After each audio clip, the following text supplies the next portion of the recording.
have is circular motion. So when two bodies are moving on a circular track, starting from the same place simultaneously, then the faster body will increase the difference or the distance between the slower and the faster body. And when this distance between the faster and the slower body becomes equal to the circumference of this track, then at that point they will meet for the first time. Let us say this is the place where they meet for the first time. So how do we calculate when they will meet for the first time? Let us say there are two runners A and B, and A is the faster one. So B will be slower. A will maintain some lead in the track while B will be some distance behind A. When this distance between them becomes equal to the circumference, they will meet for the first time. So let us say A and B are two runners. So after how much time they will meet for the first time? After they have started. So time taken by them to meet for the first time will be equal to the circumference of the path, that is the circular track, divided by the relative speed. This is the same formula which we used as speed into time is equal to distance. So time will be equal to distance divided by speed. Here distance will be the circumference of the circular track, and speed we are taking the relative speed of them. Now what if we have more than two runners? Let us say we have A, B, C and D, four runners, and A is the fastest of them. Then we have to find the time after which they all will meet together. That is, they all will meet at a particular point, and how much time will they take to meet. Let us take it as capital T, time taken by them to meet for the first time together. So this will be equal to the LCM of the times taken by A, that is the fastest runner, to meet B and to meet C and to meet D. That is, let us say TAB is the time taken by A to meet B for the first time, and TAC is the time taken by A to meet C for the first time, and TAD similarly is the time taken by A to meet D for the first time. So the time when they all will meet together will be equal to the LCM of these times taken by A to meet all of them. And what if we are asked to find the time when they all will meet together at the starting point? So let us again say that we have A, B, C and D, and we have to find out when they all will meet together for the first time, but at starting point. That is the point where they have started. Let us say this is a circular track and they started from this point P. So we have to find out when they all A, B, C, D will meet together for the first time at point P. So how do we find it? Let us say A takes time TA to complete one round of this path, and B takes time TB, C takes time TC and D takes time TD to take one full round of the path. So the time taken by them to meet all together for the first time at starting point will be equal to the LCM of their individual times taken to complete a whole round of the circular track. Therefore, the time taken by all of them together to meet at point P, that is the starting point for the first time, will be equal to the LCM of TA, TB, TC and TD. There are certain types of questions in circular motion, and we are going to discuss some of them. First one is the first meeting. Let us assume that two runners A and B are running on a circular track and then we have to find the time taken by them to meet for the first time. And say this time is t, then it will be equal to the circumference of the track divided by the relative speed between them. It is just the simple formula t is equals to distance by speed. Distance gets replaced by circumference of the track over here, and the speed, as the both of them are running, we are using relative speed in spite of speed.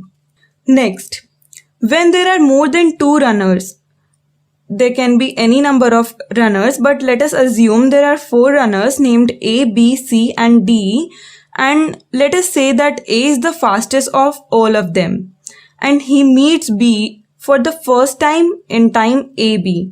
That is, he takes time AB for meeting B while on the track, and he takes time TAC for meeting C and TAD for meeting D.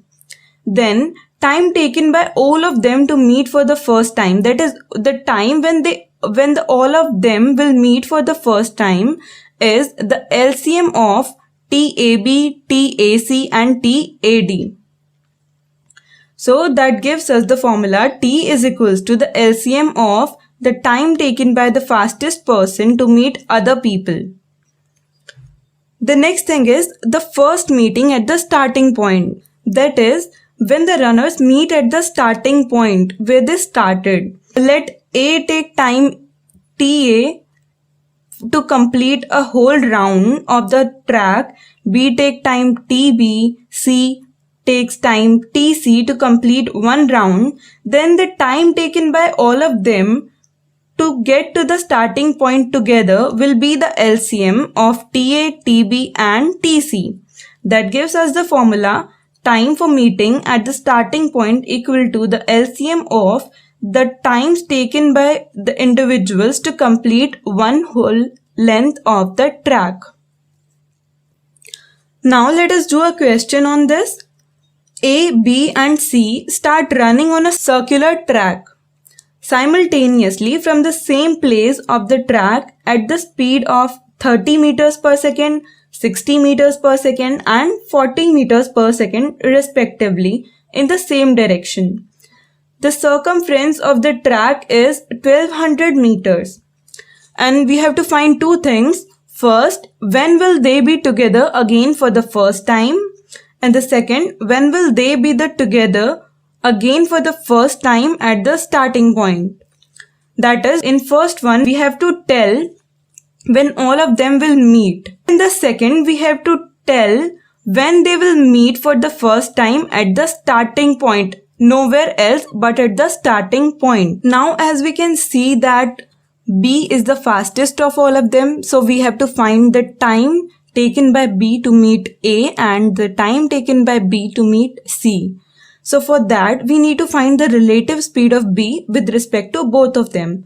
So the speed of B with respect to A will be 60 minus 30. We are subtracting here as they are moving in the same direction. So the relative speed of B with respect to A is 30 meters per second, and the relative speed of B with respect to C will be 60 minus 40, that gives us 20 meters per second. Now the time taken by B to meet A will be the circumference, that is 1200 meters, divided by the speed, relative speed of B with respect to A, that is 30. So we get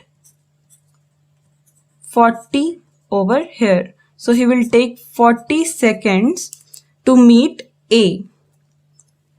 Now TBC, the time taken by B to meet C, will be equal to the circumference, that is 1200, divided by the relative speed, that is 20.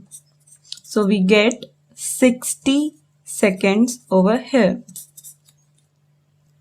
Now we have to find the LCM of these so that we can find when they will meet for the first time. That is, the LCM of TBA, TBC will be the LCM of 40 and 60, and we know that the LCM of them is 120, so we get the answer 120 seconds. They will meet together again for the first time after 120 seconds.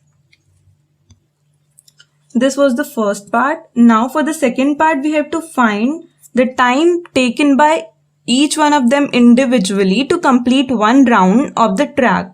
So let us find that. Time taken by A is equal to the distance, that is 1200, divided by the speed, that is 30, which gives us 40 seconds. Time taken by B will be 1200, the circumference, divided by his speed, that is 60, which gives us 20 seconds. Time taken by C divided by 40, that gives us 30 seconds. And to find out when they will meet again for the first time at the starting point, we have to take the LCM of all of these. That is the LCM of TA, TB and TC.